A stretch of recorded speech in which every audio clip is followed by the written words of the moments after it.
Estamos transmitiendo en vivo. Voy a empezar por fijar el tema. Buenas noches. Hola, buenas noches.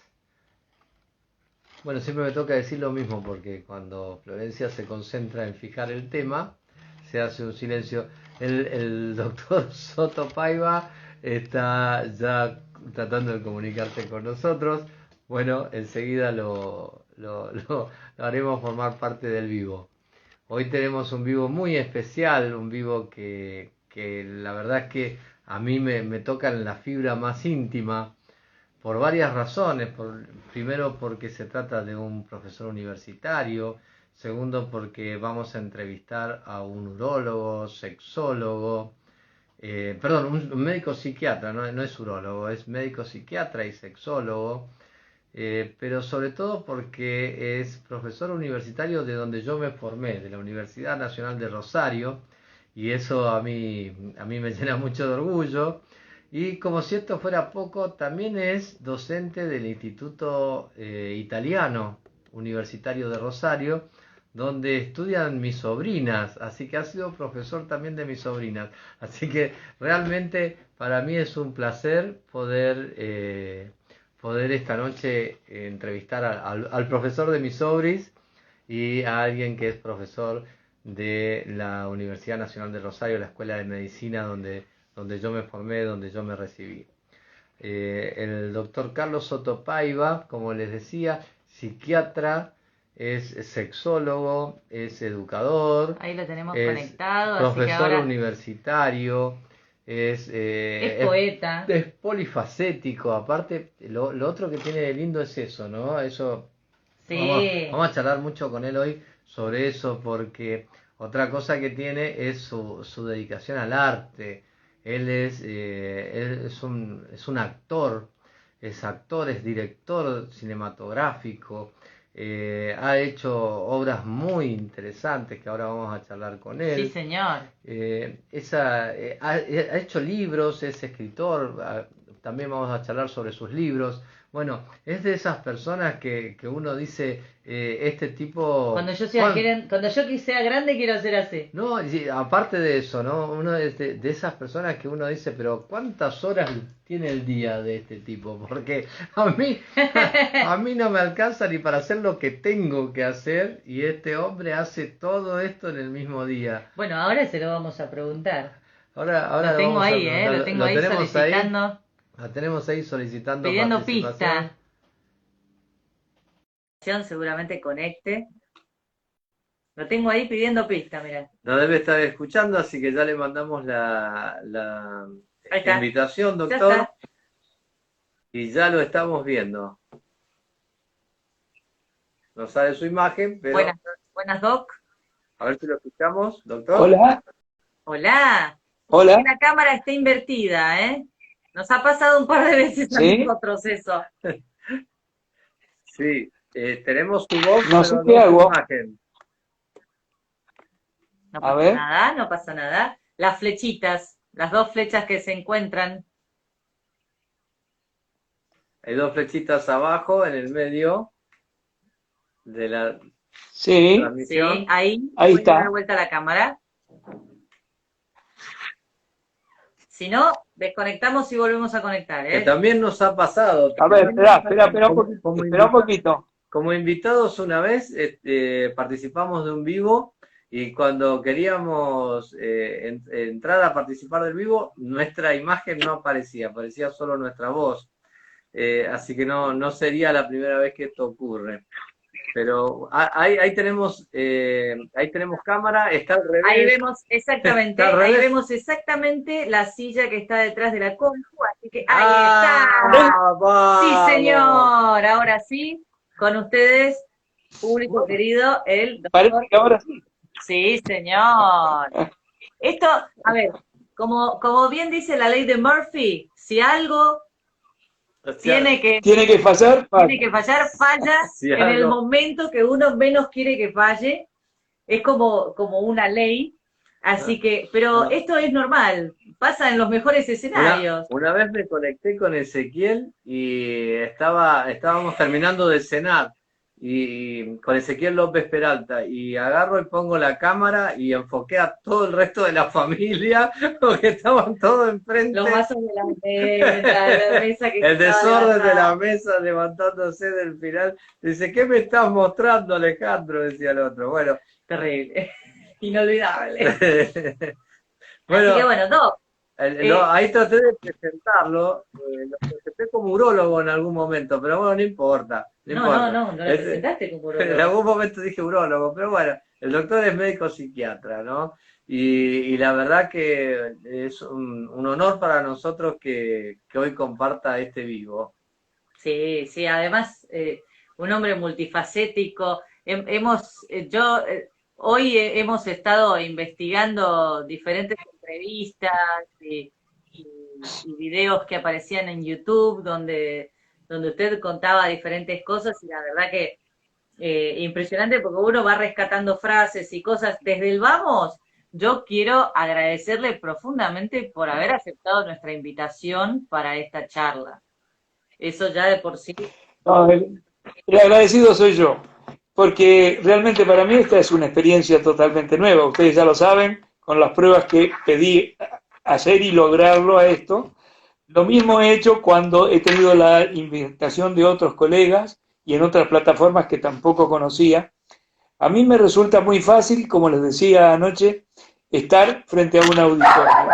Estar frente a un auditorio o de lo contrario, también dando una clase presencial.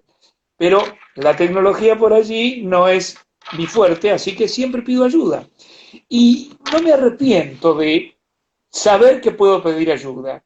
Vos sabés que una de las primeras cosas que aprendí, y posiblemente Alejandro vos te haya pasado lo mismo cuando hicimos nuestras primeras guardias, es que no había que quedarse en la omnipotencia de no pedir ayuda, de no decir esto no lo sé. Había inmediatamente que recurrir o al residente que estaba y que era más antiguo o llamar al médico encargado de ese sector. Porque si no, el que salía perdiendo por nuestra actitud de necio o de omnipotente era justamente el paciente, aquel que lo necesitaba. Así que esa fue una de las primeras lecciones que aprendí.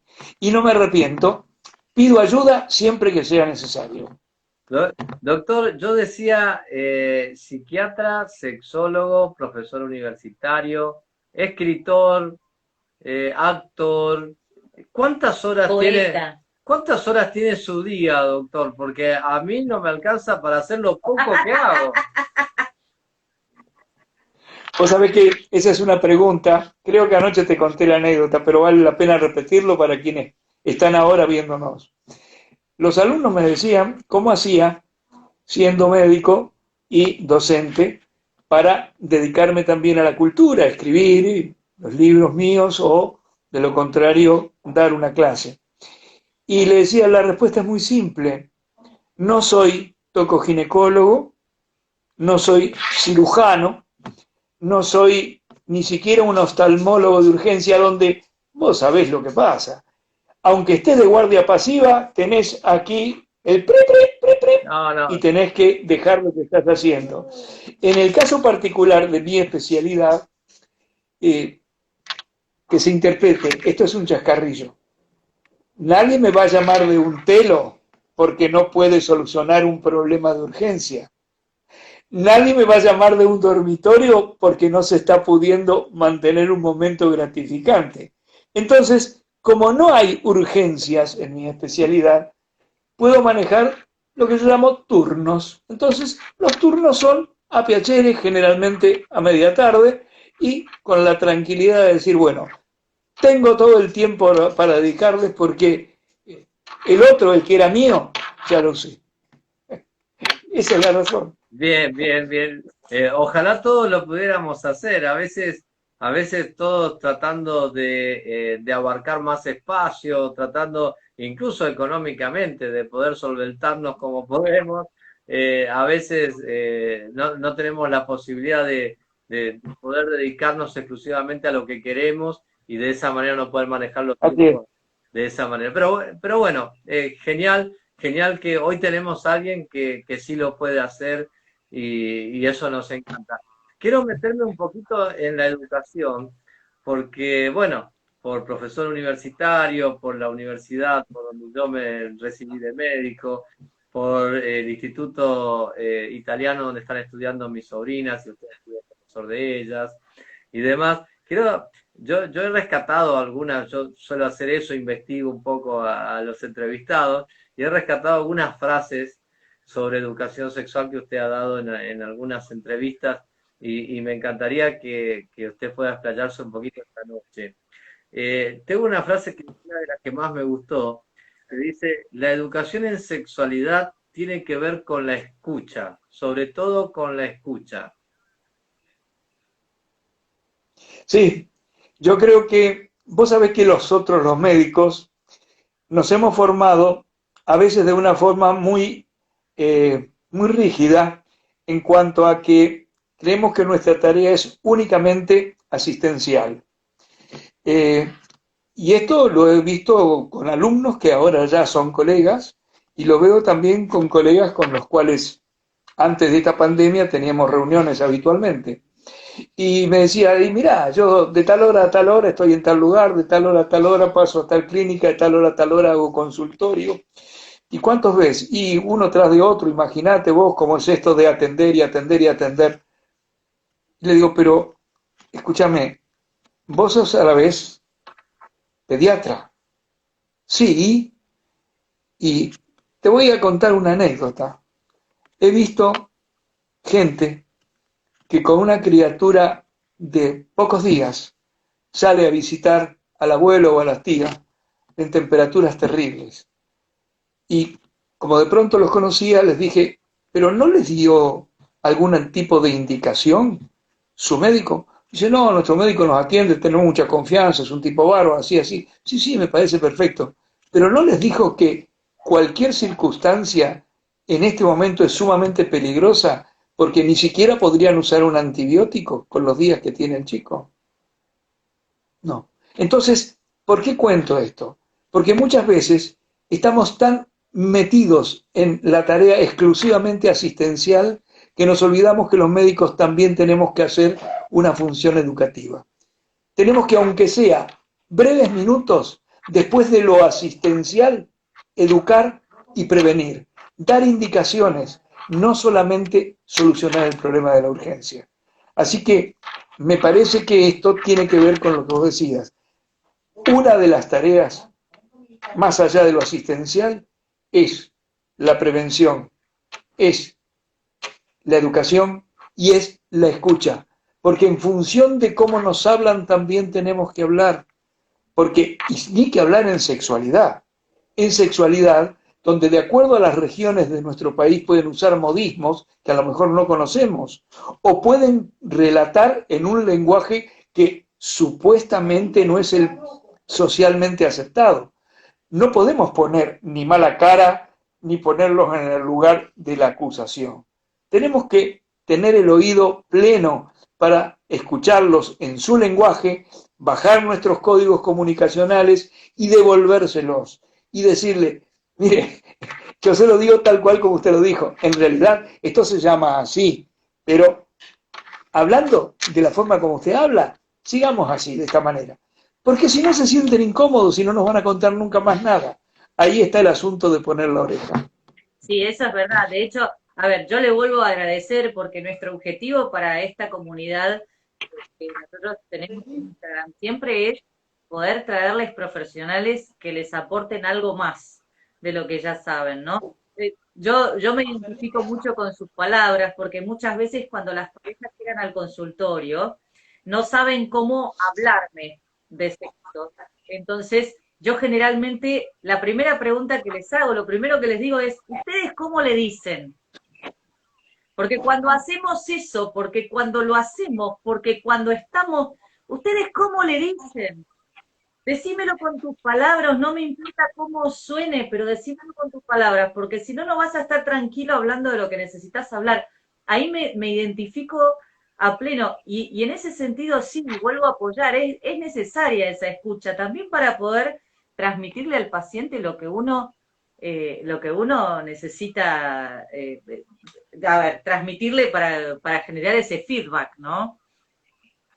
Y también aprender. Mira, en una oportunidad estaba yo compartiendo una guardia con un colega y me llama, urgente.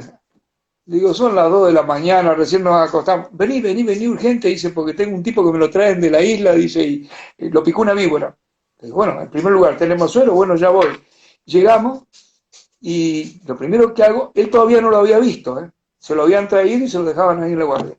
Le digo, señor, me termina de decir acá el doctor que lo picó la víbora, por favor, ¿me muestra el lugar de la herida mientras vamos? Dice, no, dice, lo que yo le quiero decir, dice, lo que pasa es que el doctor salió rápido. Dice, me está chorreando el nene. Me muero. ¿Cómo? Ah, Sí, me picó la víbora para él y está chorreando el nene. Era que se había pecado una gonorrea. O sea, me está chorreando el nene y me picó la víbora. Eran modismos. Y nosotros, en particular el colega que me había uno llamado toma con literalmente urgencia, de una creía que víbora. realmente lo había mordido, no sé, una yarará o cualquiera de las que hay en nuestra zona, ¿no? Yo te Claro, digo, claro. muchas veces los modismos y los códigos comunicacionales son no solamente de aprendizaje, sino de escuchar y devolver, escuchar y devolver. Y en la Claro. medida de lo posible, adaptarnos a la forma de hablar de quien nos está consultando. En sexualidad esto es básico, muy básico, porque hay como palabras prohibidas, hay como palabras que no se deben decir, y resulta que son esas las palabras que usamos en la intimidad. Claro. Yo le decía a mis alumnos, muchas veces, decime, cuando tenés algún pariente que tenga una criatura, sí, dice, tengo un sobrinito, dice, mi hermana tuvo una nena. Digo, tu hermana, y a veces dice, se lo tengo que ir a buscar, dice, para que le den la teta. Le digo, tu hermana no te dice, anda a buscarme a Pablito porque tengo que sacar el seno y ponérselo en la boca, ¿no? Te dice, le tengo que dar la teta. Claro. No dice, le tengo que dar el seno. Y como esto, que es tan simple como el amamantar, ni que hablar si vamos a las situaciones realmente genitales, ¿no? Claro. Allí aparece todo el vocabulario que te puedas imaginar con modismos, regionalismos y ni que hablar, eufemismos y sinónimos que tienen que ver con los fiambres, con las verduras y con los animales. Sí, sí. De eso lo he escuchado todo, pero lo de me picó una víbora Claro. es genial, es genial. Lo peor de todo es que lo había picado algo peor que una víbora. Sí, sí. Claro. Menos mal que nadie interpretó que le picó justo ahí la víbora, ¿no? Si no sería como el cuento ese, yo no me llevo el veneno. Bueno, sí, siguiendo, Bueno, cerrame la 12, por favor. siguiendo con su faz de educador sexual, le voy a hacer una pregunta un poquito más difícil, ¿eh? Una pregunta un poquito más difícil, porque la verdad que es difícil encontrar la respuesta a lo que yo voy a decir, así que es su oportunidad de mostrarme lo brillante que es. Estoy seguro que lo va a hacer. Le estás haciendo poner ansioso. Estoy seguro que lo va a hacer. Le estás haciendo poner No, ansioso. no. Está en un medio electrónico, No, un medio que está conociendo. es una pregunta que siempre quiero hacer a los educadores porque es muy difícil. ¿Cómo se hace para dar educación sexual y de alguna manera cómo se ponen en el lugar del saber? Porque el saber en sexualidad es algo, no es algo tan concreto, ¿no? Hay muchas personas que creen saber, hay muchas personas que tienen su verdad, y incluso hay un montón de cosas culturales, para decirle, casi yo le diría un extremo de esto, yo supe que la Universidad Católica Argentina sacó un curso que se llamaba Sexualidad Cristiana, curso de sexología cristiana, que calculo que debe tener su peculiaridad, obviamente, porque está muy relacionado con lo religioso. ¿Cómo se pone el educador hoy en día? En el lugar de supuesto saber, decís vos. Claro, ¿Cómo se hace esto, Doc?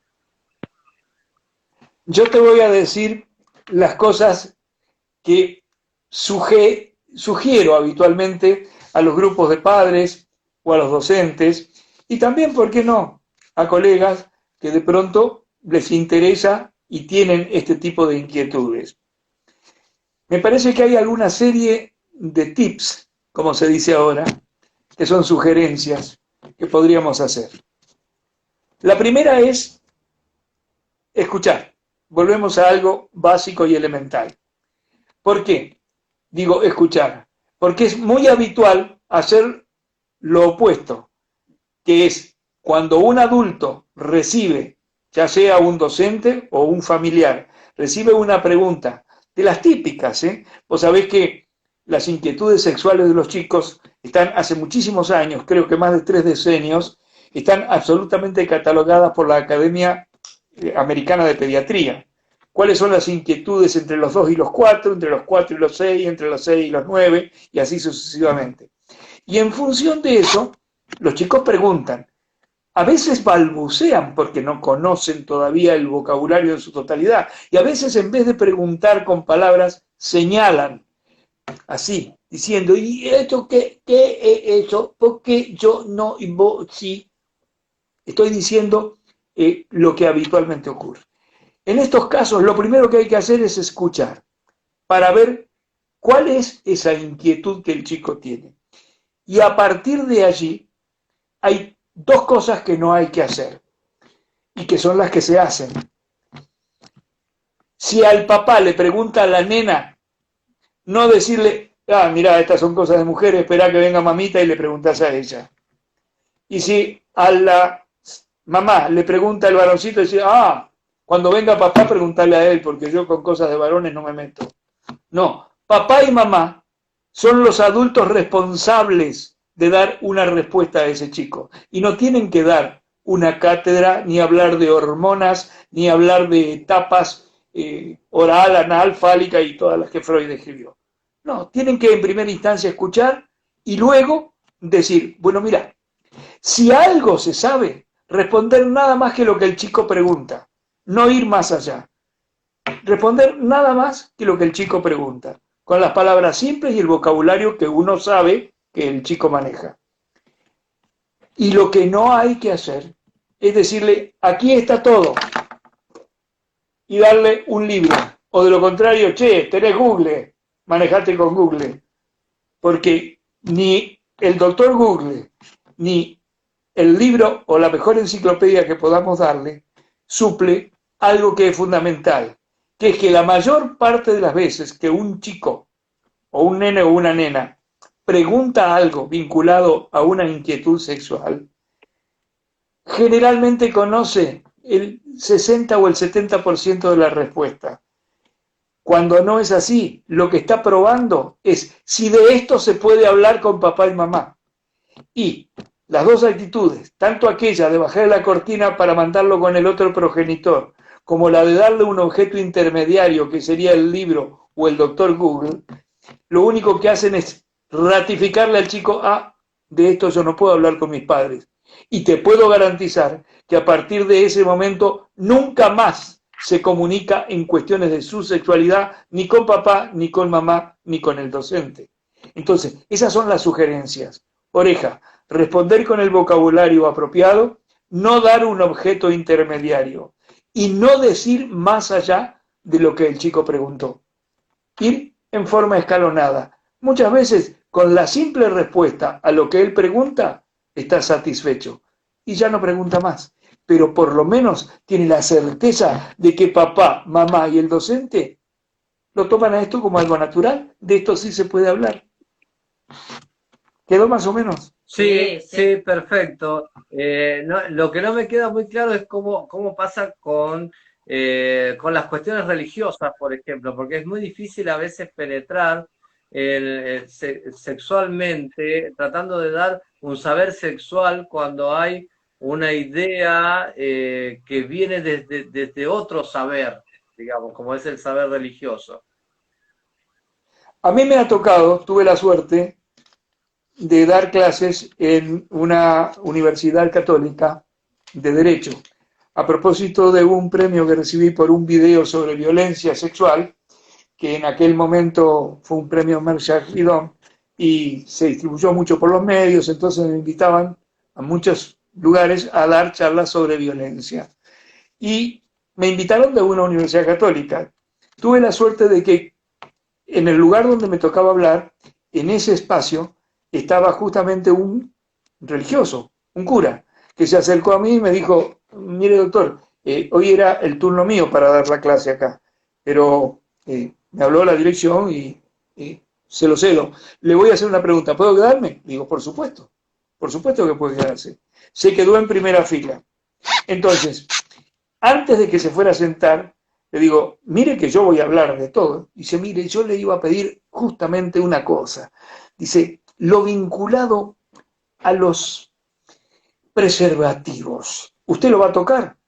Le digo, no, yo no voy a tocar nada. Yo simplemente voy a hablar de las prevenciones que desde el punto de vista médico-sanitario hay que tomar y de las preguntas que me hagan. Ahora, si cualquiera del alumnado me hace una pregunta, no puedo, por una cuestión ético-profesional, no puedo evitar responderle.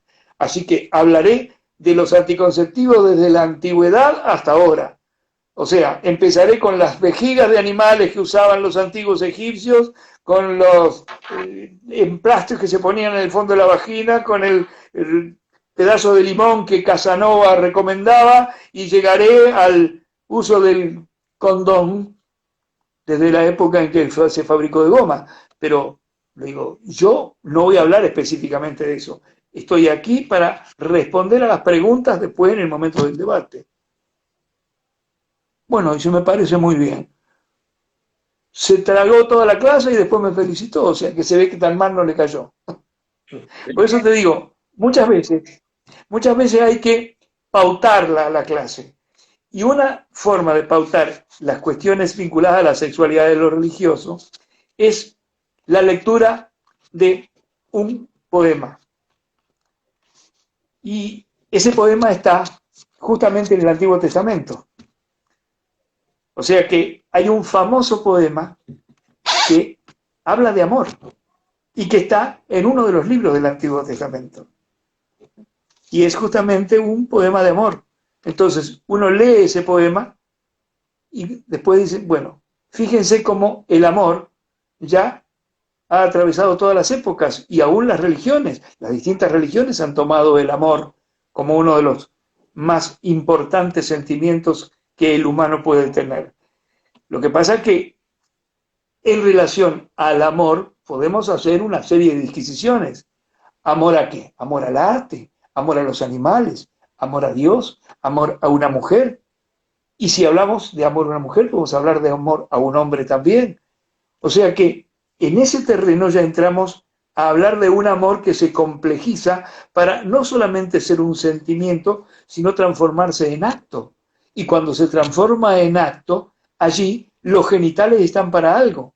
Y si ustedes creen, y si ustedes pertenecen a una fe religiosa que habla de un creador, las cosas que ese creador puso en el humano son para un determinado uso.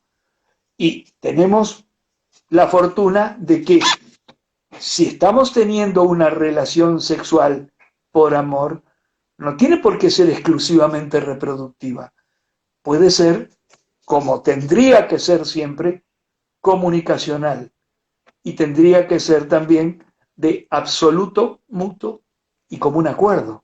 Entonces, si uno plantea estas pautas, llega a entenderse de que el amor no es solamente un sentimiento, sino que es un sentimiento que en la medida en que se profundiza, se transforma en acto. Y ese acto se ejercita a través de los genitales. Sí. Es más, yo voy a sumar algo, porque justamente había empezado a pensar, a formular una pregunta alrededor de esta cuestión, ¿no? Sabemos que hay diversas maneras de amor, y más allá de que muchas veces se ha hablado de la monogamia, de la bigamia, de la poligamia, el día de hoy se ha puesto muy de moda hablar del poliamor, como una manera de compartir el amor por igual con una determinada cantidad de personas, al mismo tiempo que la sexualidad. También se habla de las relaciones abiertas, ¿no? Pero el día de hoy, en qué clasificación cabría pensar el poliamor? Lo que ocurre es que para esto no hay clasificaciones porque depende de las épocas. El poliamor es tan viejo como vieja es la evolución de la especie. Nosotros evolucionamos, ¿no? No vamos a hablar de evolución humana. Pero de la misma manera como los conceptos se han ido modificando a través de las épocas y los cánones, tanto de belleza como de higiene, como de uso cotidiano y urbanístico, todo eso se ha ido modificando, también se han modificado las formas de denominar a esto. Esto que la gente llama poliamor es antiquísimo, pero hay que diferenciar. Una cosa es el poliamor, otra cosa es una pareja abierta, y otra cosa es la poligamia, y otra cosa es la androgamia. Porque, ojo, no nos quedemos con el viejo concepto de que únicamente los hombres son polígamos. También las chicas pueden tener varios hombres, y ahí hablamos de androgamia. O sea, una cosa es la poligamia, un hombre con varias mujeres, que de acuerdo a algunas religiones, en la medida en que las pueda mantener, hasta 4, dicen que podía ser posible. Creo que es en la religión musulmana eso, ¿no? El Ramadán, Pudiendo mantener, el Ramadán pudiendo reza, mantener, sí, sí, en realidad el Ramadán lo que reza es que si sos justo con Alá, vas a tener tantas mujeres como puedas satisfacer por igual.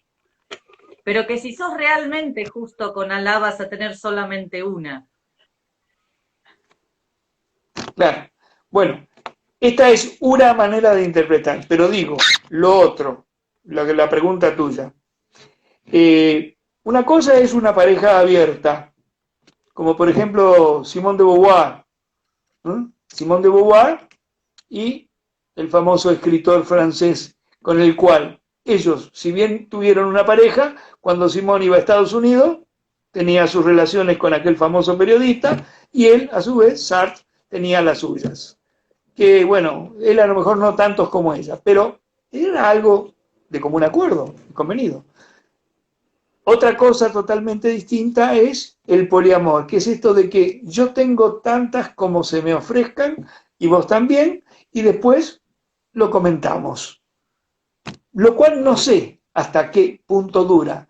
Los pocos casos que en mi experiencia clínica he tenido, donde eso de alguna manera se había pactado y luego lo comentaban, no terminaron bien. Por lo menos en nuestras latitudes. A lo mejor en Suecia, en Dinamarca, en aquellos países nórdicos, donde los criterios en relación a la sexualidad son distintos, quizás la cosa se banque de otra manera, tal cual como la infidelidad.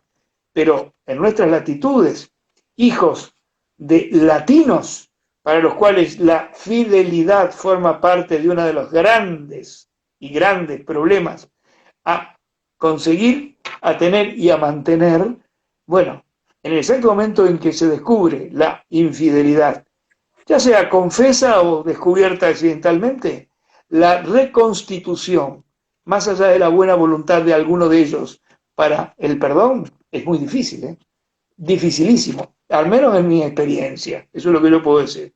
Y lo otro que tiene que ver con eso de comentarse, cuanto más comentaban, aparecía lo que cada uno de nosotros guarda en el fondo de sí mismo, que es esa pequeña dosis de orgullo herido y de celos y de decir, pero ¿y él te hizo tal cosa como la hago yo? ¿O esto que me hiciste a mí es lo que aprendiste? ¿Con cuál de ellos? ¿Con cuál de ellas?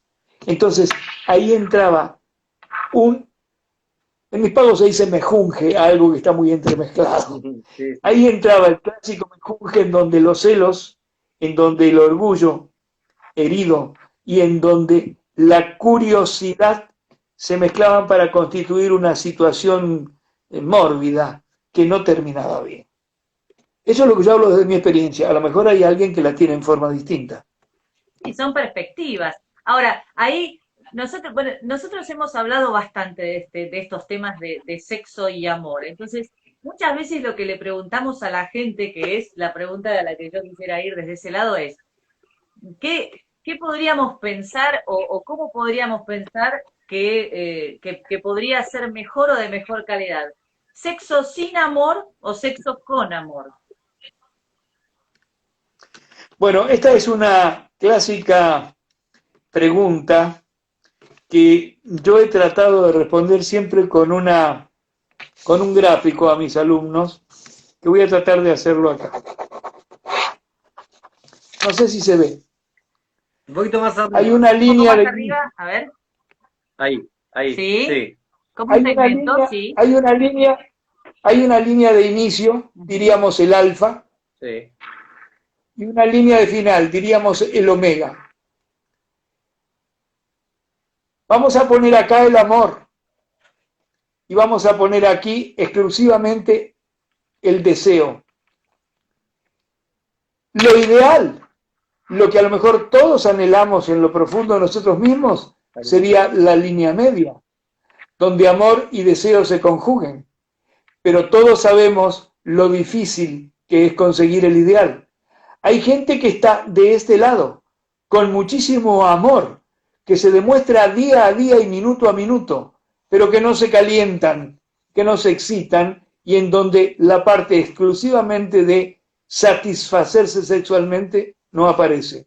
Hay gente que está aquí en este otro lado, en donde viven gratificantemente infinidad de horas y no ven la hora de encontrarse para desarrollar cada una de sus habilidades, pero en donde ninguno de ellos se preocupa ni por la salud, ni por si el otro se queda solo o si está triste, porque el amor aquí no está presente.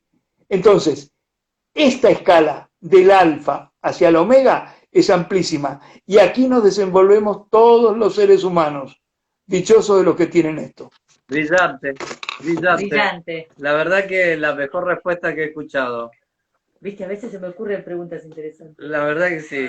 La verdad que es maravilloso. Bueno, Vos tenías anotado en el libro. Sí, quería un poco aprovechar que él habló de poemas recién, para irnos un poquito al arte y cómo es esto yo vengo de una educación norteña, yo soy de Corrientes. En Corrientes me costó mucho aprender a decir Corrientes, así con la R, ¿no? Eso me costó ya muchísimo. Pero nosotros, para nuestra educación, el que tocaba la guitarra, escribía poemas, se le ocurría estudiar teatro, era un vago. Y por supuesto, en mi familia no podía vivir un vago, porque había que salir a laburar y si no laburaba tenía que estudiar para ser alguien en la vida. Por lo tanto, yo le tengo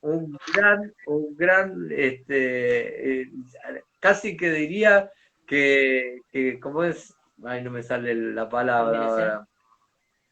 ¿Admiración? Una gran admiración, claro, sí, casi que admiro tanto a esas personas que, además de poder hacer lo que yo intenté hacer toda la vida, que fue la medicina, pudieron diversificarse en el arte. Entonces, ¿cómo fue que usted, aparte de la medicina, se subió siempre al teatro, siempre le gustaron las luces, los camarines, Sí, las poesías y demás? En alguna entrevista dijo que él a los 13 años se subió a un escenario y desde ese momento nunca más se bajó. ¿Cómo fue eso? Vos sabés que eso forma parte de uno de los cuentos de mi primer libro. Y allí explico, bueno, en varios cuentos lo voy contando y también en la última novela algo aparece. Porque uno cuando escribe siempre pone algo de sí. El que dice que no es así, miente.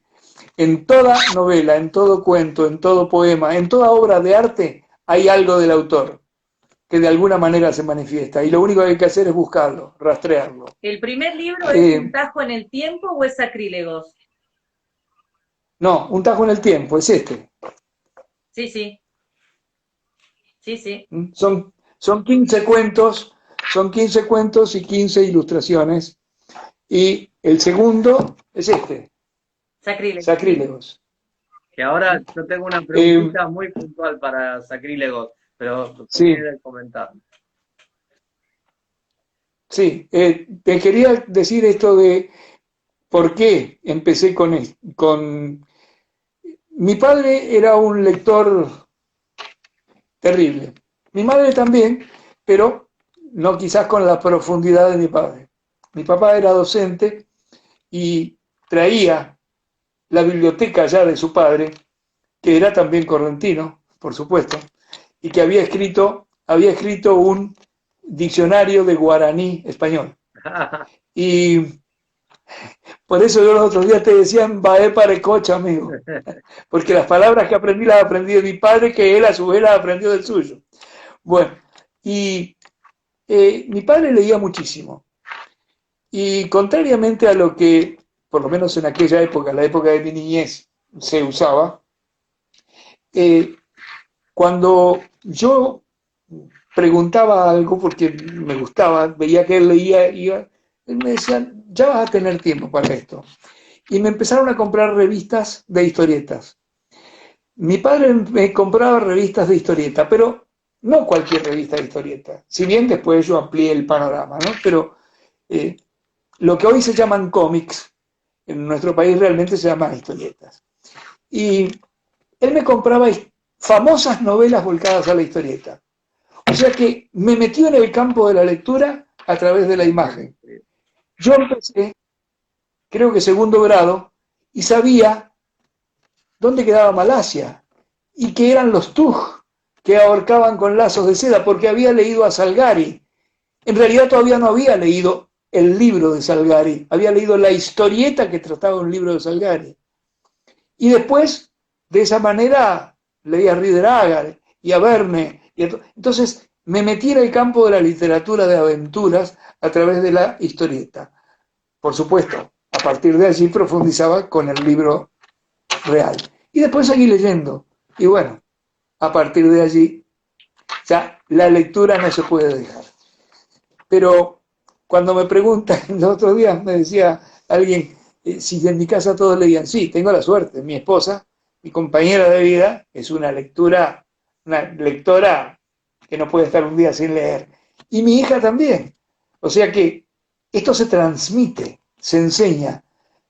Bueno, creo que todo en la vida se aprende, ¿no? Se aprende en relación a los adultos referenciales. Y en este sentido quizás caemos a un tema que hace un ratito estábamos tocando, que era el del amor, ¿no? El amor se aprende, como se aprende el odio. Sí. Si a mí me dan afecto, cariño demostrado, si me valoran, si me impulsan, si me cuidan, incuestionablemente tengo el 90% de posibilidades de generar eso en mi vida futura. Si por el contrario fui descalificado, comparado con otro que valía más, mostrado mis defectos permanentemente o delante de cualquiera, y no se me da un beso, ni una caricia, ni un abrazo, el día de mañana nos encontramos con lo que yo llamo las personas rocas. Ustedes la deben conocer. ¿Nunca les tocó de llegar a algún lado, encontrarse con alguien que hace mucho no ven, que recuerdan por infinidad de razones, acercarse y querer dar un abrazo y encontrarse con alguien que está duro y que no responde? Bueno, esos son los que no aprendieron el afecto. Yo he tenido pacientes que me decían, doctor, yo espero que ella se duerma. Cuando ella se duerme yo la beso. Le beso la cabecita, le beso la frente, le beso la mejilla.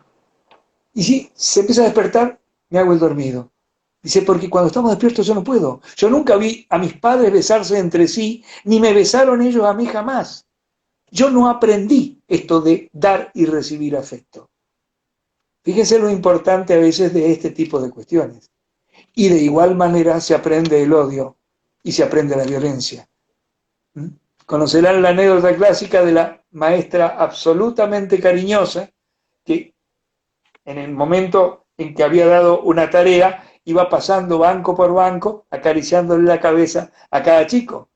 va uno, la acaricia a otro, y cuando llega uno, hay un chico que hace así. Seguramente que a ese chico en la casa le pegaban. O sea, todo se aprende, y los años fundantes son los años de la infancia. Ni que hablar en sexualidad. Bien, usted que hace educación, ha llevado un poco también el teatro y el arte a sus clases. Sabemos que ha dado clases magistrales de teatro y sexualidad en la Universidad Nacional de Rosario. Cuéntenos un poquito. Lo que han sido pasar el espectáculo de historias geográficas a la Universidad de Rosario Sí. ha sido increíble. Sí, esto fue una muy linda experiencia. Yo tengo un espectáculo que se llama Historias Pornográficas, que es un unipersonal basado en muchos cuentos y poemas de escritores latinoamericanos y europeos, a los cuales yo les hice una versión teatral. Y lleva varias temporadas. En una de ellas, en una sala importante que hay aquí en la ciudad, que se llama Arteón, a la salida me dice, te están esperando, me dice uno de los muchachos de la sala. Y era la rectora de una universidad de acá de Rosario, que estaba con su familia, su padre, digo, su esposo, su hija y creo que su yerno. Y me dice, doctor, dice, nosotros lo queríamos felicitar, nos gustó mucho, la verdad que no esperábamos, dice, con el nombre que tiene el espectáculo, dice, no esperábamos encontrarnos con lo que nos encontramos. Dice, ¿por qué no hace un debate usted con esto? Digo, mire, después de tener a la gente 1 hora 10 con los sketches y con las proyecciones, no puedo hacer un debate. Dice, piénselo. Dice, piénselo porque la verdad es que usted cumple una doble función. Ni que hablar que un gran amigo que a la vez hace de representante, dice, ¿por qué no lo pensás, Carlos? Hacer una extracción. Hice una extracción, entonces en vez de 1 hora 10 lo transformamos en 20 minutos y a esa experiencia la llevamos a la Facultad de Medicina, en donde por primera vez se hacía un teatro debate.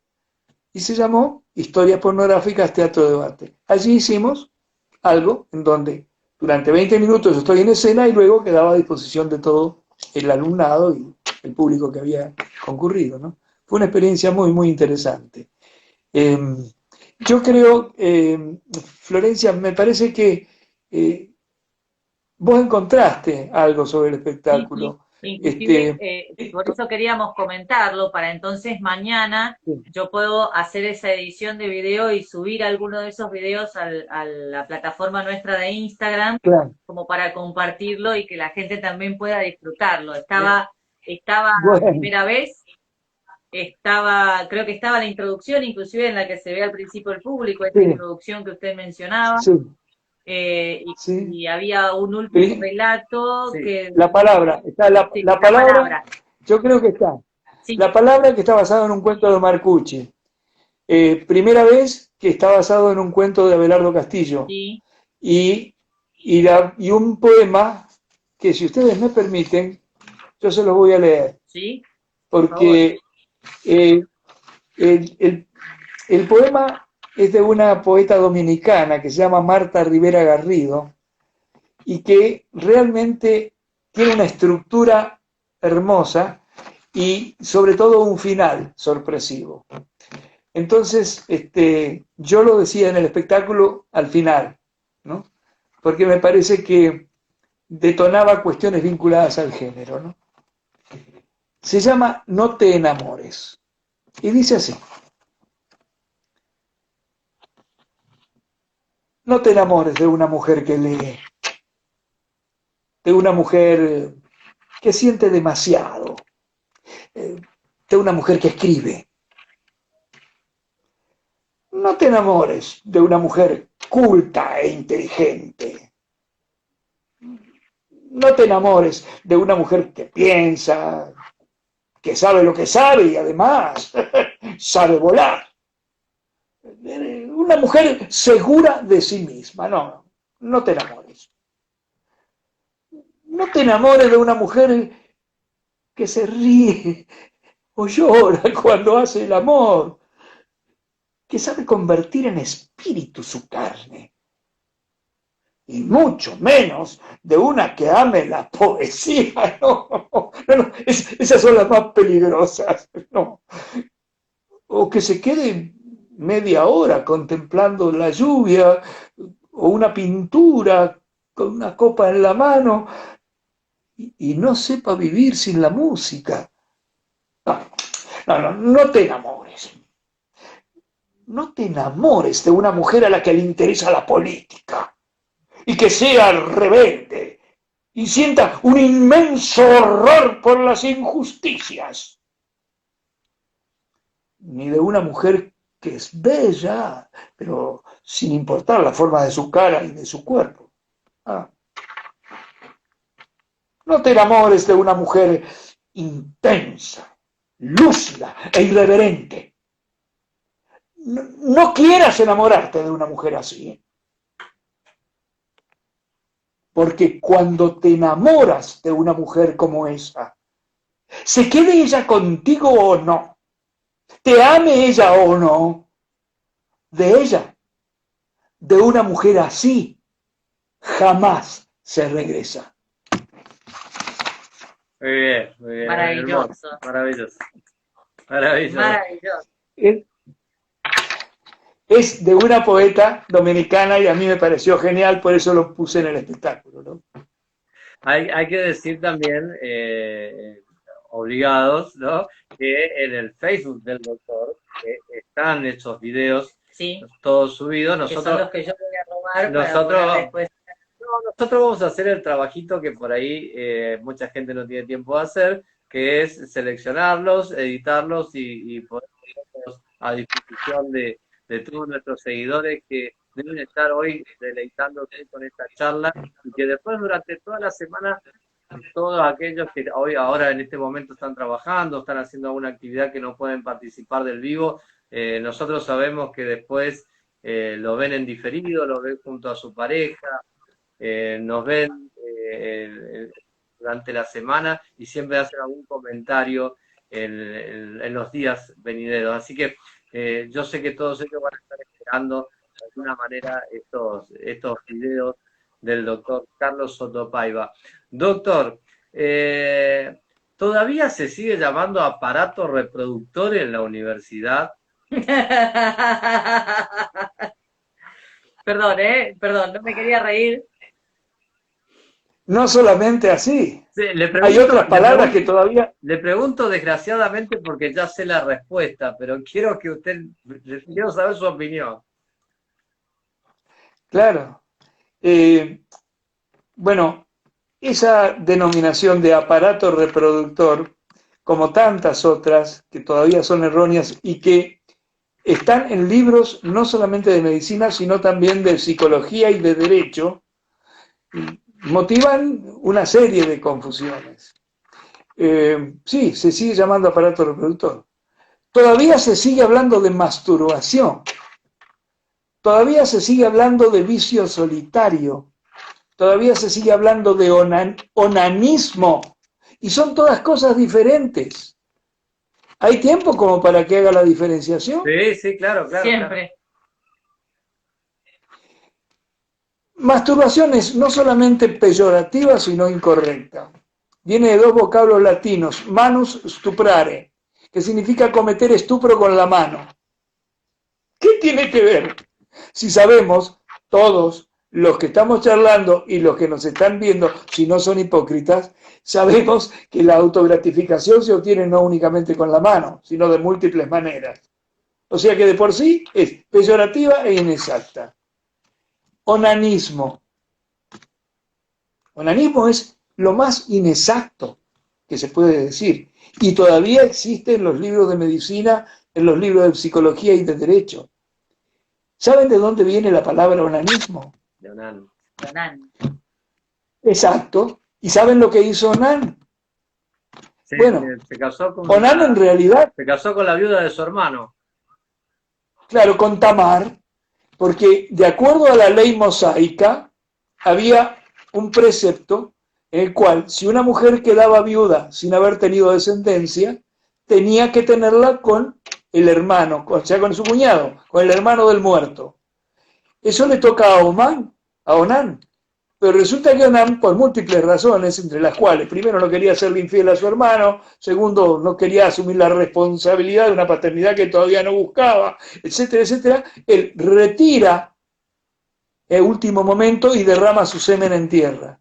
Desde el punto de vista clínico y técnico, nosotros a eso le llamamos un coito interrumpido. Sí, señor. ¿No es cierto? Eso es. Pero resulta que, desde el punto de vista conceptual, como eso no era reproductivo, tal cual como la autogratificación, entonces derramar el semen en forma no reproductiva entró a ser llamado el onanismo. Y así pasó a denominarse la autogratificación, la autosatisfacción. O sea, este problema se llamaba levirato, el precepto, ¿eh? Esto de que si la viuda quedaba sin descendencia tenía que casarse con su cuñado. Bueno, el levirato Onan no lo cumplió, pero dio origen a toda esta serie de errores. Y vicio solitario. Yo tengo pacientes que me comentan y me han dicho, doctor, eso solitario podía ser cuando yo antes, en mi adolescencia, cuando me cerraba en el baño y me golpeaban la puerta, me decían, vamos, che, apurate que hay que cambiar, salir. Ahí era solitario. Ahora con mi pareja lo hacemos. Como un acuerdo, incluso más. A veces nos sirve como incentivo. Solitarios tenemos muchos otros. Claro. Entonces, todas estas desviaciones conceptuales hacen de que la gente de pronto no sepa dónde está parada. Y en sexualidad, en medicina, y estamos formados en esta especialidad, los sexólogos, tenemos la obligación ética y profesional de por lo menos clarificar este tipo de cosas que son absolutamente erróneas.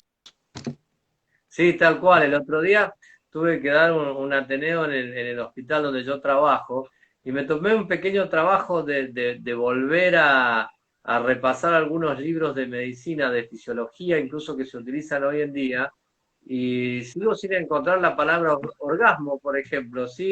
Pareciera una palabra que sigue estando prohibida de los libros de fisiología y, por supuesto, ni hablar de fisiología sexual. Clítoris también.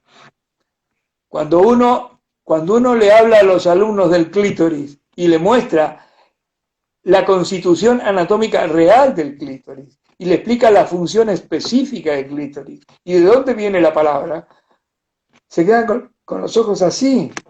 Porque claro, clítoris viene de kleitoris, que es un vocablo griego que significa llave o cerradura, la del placer. Es el único órgano cuya función elemental es el placer. No tiene otra función. Y ni que hablar que no es esto que de pronto los hombres ni siquiera conocen su ubicación o se lo llevan por delante, ¿no? Porque los muchachos están tan preocupados por otra cosa, están tan preocupados por la penetración casi inmediata, en vez de dedicarse a Don Clit, como le digo yo. Entonces, se lo llevan puesto. La llave de la felicidad. Claro, se lo llevan puesto. La llave, es la llave.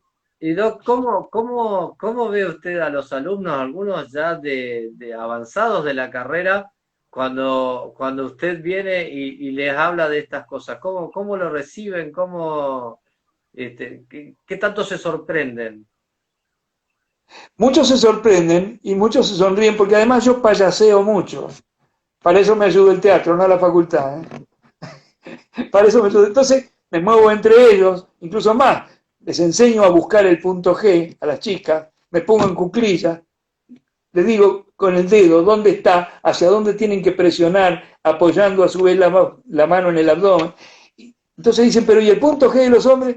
Tengo que explicarle que el punto G de los hombres no existe porque es la próstata. Lo que hubiera tenido que ser próstata en el origen embrionario se transforma en otra cosa y eso es el punto. O sea, tengo que hablarle de Whipple y Ladas, que fueron los que descubrieron y teorizaron sobre el punto G. Explicarles que fue Grafenberg el primero que descubrió una zona distinta dentro de ese tejido y que por eso se llama G. Sí, todavía, ¿no? Pero en fin. Todavía muy discutido eso en la medicina, porque no se ha podido encontrar, digamos, desde el punto de vista científico, nada concluyente sobre un tejido que realmente sea bueno, voy a usar el mismo término que hizo recién con el clítoris, ¿no? La llave que desencadene la llave que origine el orgasmo vaginal, como se ha buscado durante tanto tiempo. Todavía eso está siendo muy discutido. Es más, aquellos que son bastante detractores del clítoris, perdón, del punto G, decían porque algunas culturas para quitarle el placer femenino le cortaban el clítoris, no se preocupaban por el punto G. Pero resulta que aún en las culturas la clitoridectomía todavía se sigue usando, desgraciadamente, en infinidad de países y ha sido denunciada por la Organización Mundial de la Salud. Y se hace de múltiples maneras, de las formas más cruentas posibles, hasta incluso la manera de, digamos, de cauterizarlo al clítoris, no solamente extirparlo, la clitoridectomía, sino también cauterizarlo con ácidos o quemarlo. Pero se ha descubierto, la gente que siguió estos procesos, se ha descubierto que aún sobre la cicatriz, sobre esa zona cauterizada o cicatrizal de un clítoris extirpado, se puede estimular y obtener un orgasmo de características diferentes a lo que sería la estimulación clitoridiana habitual, pero que aún así sigue siendo placentero y doloroso a la vez. Lo que te refería a los detractores del punto G es porque, contrariamente a la estimulación clitoridiana, el punto G requiere estimulación más bien fuerte.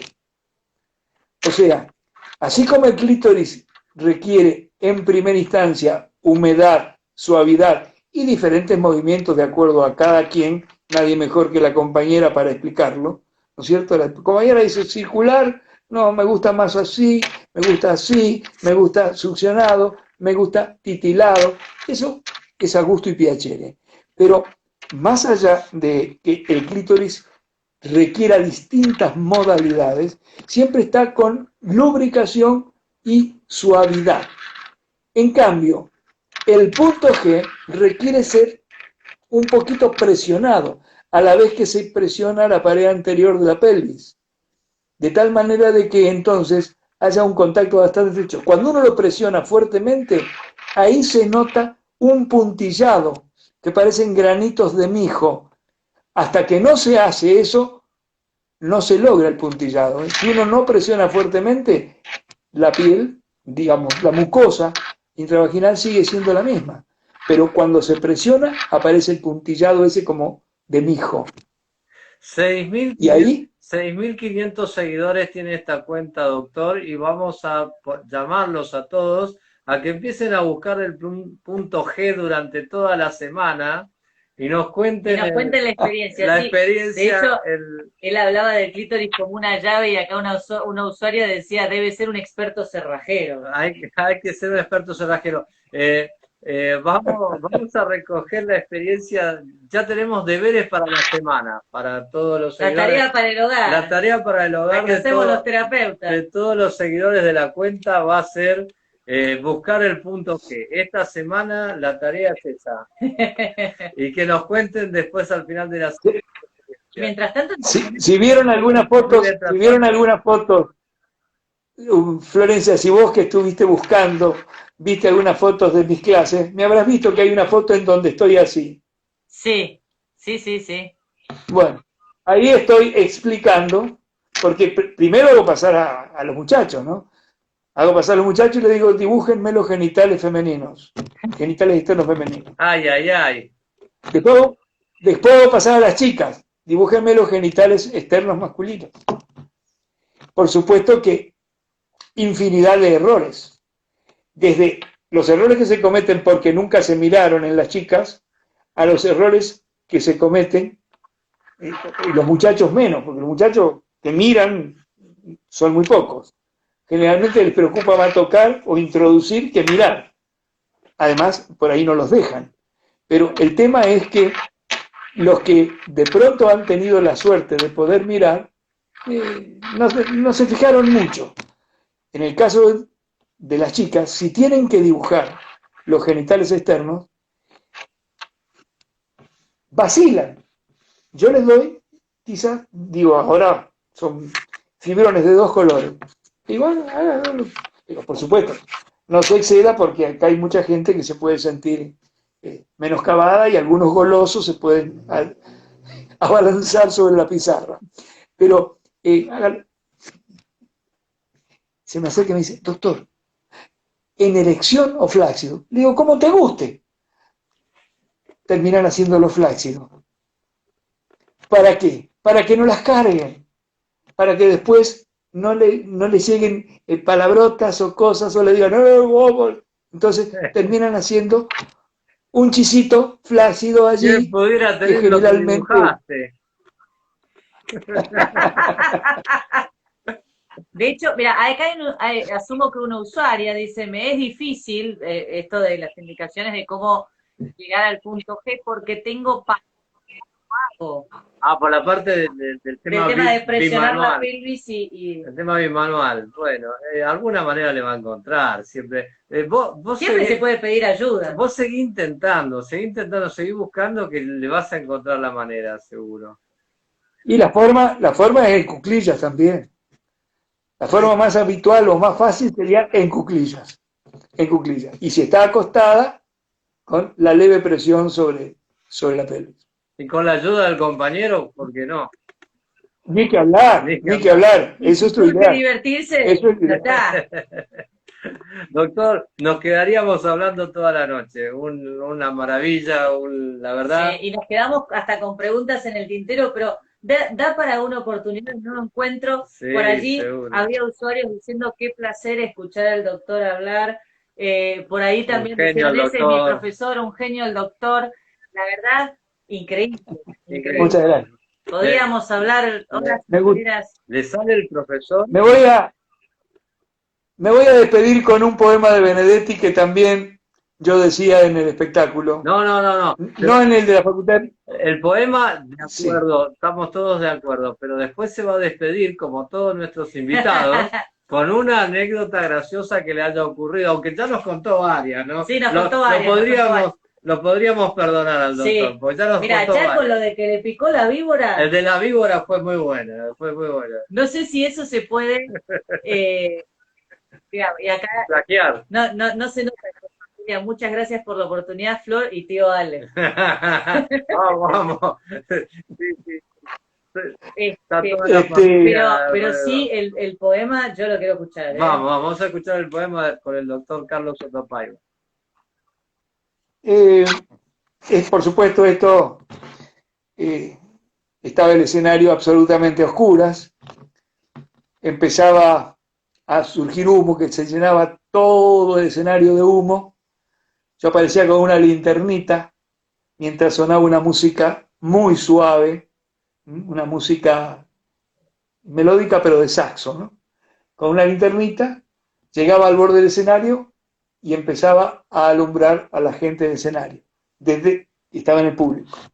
Luego, alumbraba hacia la pantalla de proyección del fondo y ahí empezaban las imágenes. Mientras transcurrían imágenes de mujeres desnudas, yo decía este poema que es de Mario Benedetti.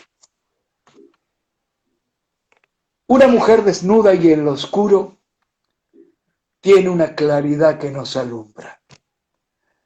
De modo que si ocurre un desconsuelo, un apagón o una noche sin luna, es conveniente y hasta imprescindible tener a mano una mujer desnuda.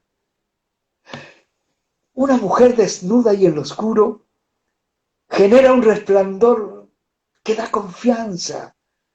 Entonces dominguea el almanaque, vibran en su rincón las telarañas y los ojos felices y felinos miran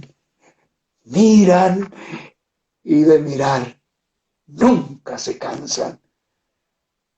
Una mujer desnuda y en lo oscuro es una vocación para las manos, para los labios.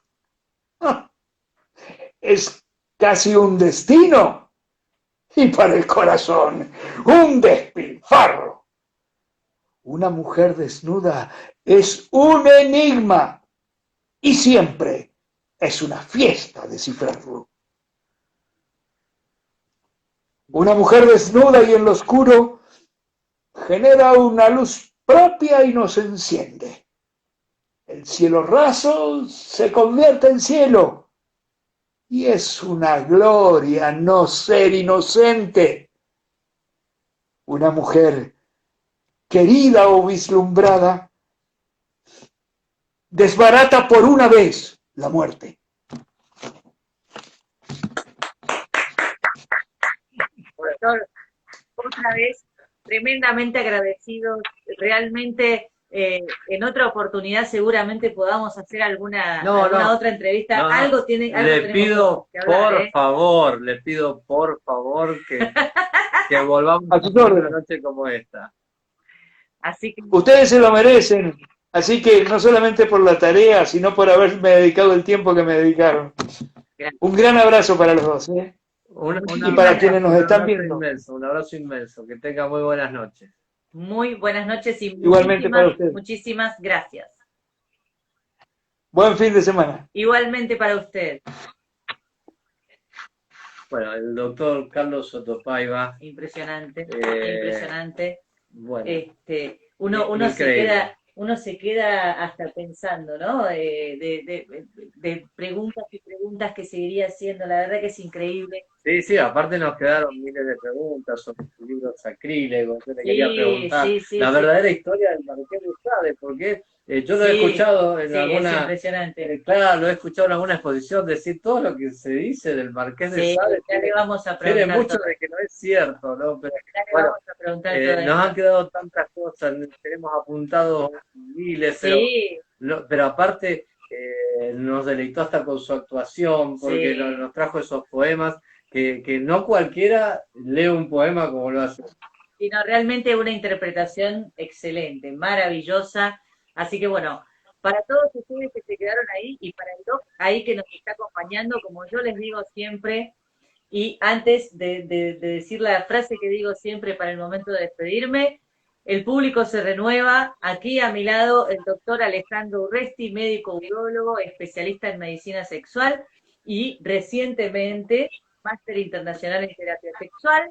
Y quien les habla, Florencia Muchico, psicóloga, sexóloga, terapeuta de parejas y también recientemente máster internacional en terapia sexual. Así es. Juntos somos Sex Med Sex. Este es nuestro proyecto de trabajo, de difusión hacia la sociedad y, entre otras cosas, de proyectos académicos que también presentamos en los científicos. Y gracias de corazón, porque si ustedes estuvieran ahí, no tendría mucho sentido que nosotros estuviéramos acá. Y esto es parte de un sueño que estamos desarrollando y tratando de llevar adelante. Así que gracias. Desde ya también, teniendo en cuenta que se quedó el doctor mirándonos la despedida, también ojalá lo podamos llevar también a algunas de las exposiciones académicas que tenemos programadas durante este año, en el capítulo de Medicina Sexual de la Sociedad Argentina de Urología, que llevamos adelante la coordinación durante los próximos 2 años, en el Hospital Privado de Comunidad en Mar del Plata, donde yo trabajo, y estamos formando el sector de medicina sexual ya de hace un par de años, y la verdad que nos va muy bien, con muy buena respuesta.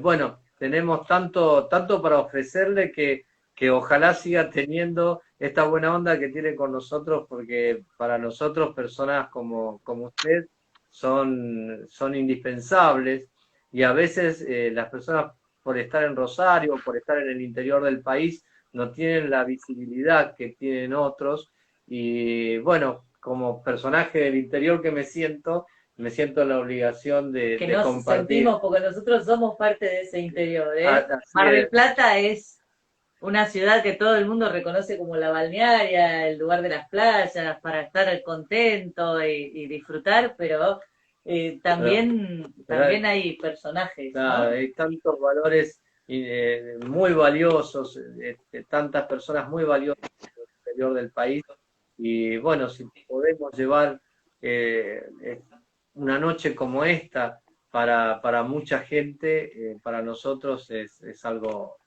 Genial. Sí. Así que bueno. Así que bueno, recuerden, como siempre les digo, like, arrobar a algún amigo, hacer algún comentario, compartir esta publicación. Si les gustó este video, se lo comparten a alguien a quien quieran mucho. Y nos quedamos. Y si no les gustó el video, afuera, como siempre.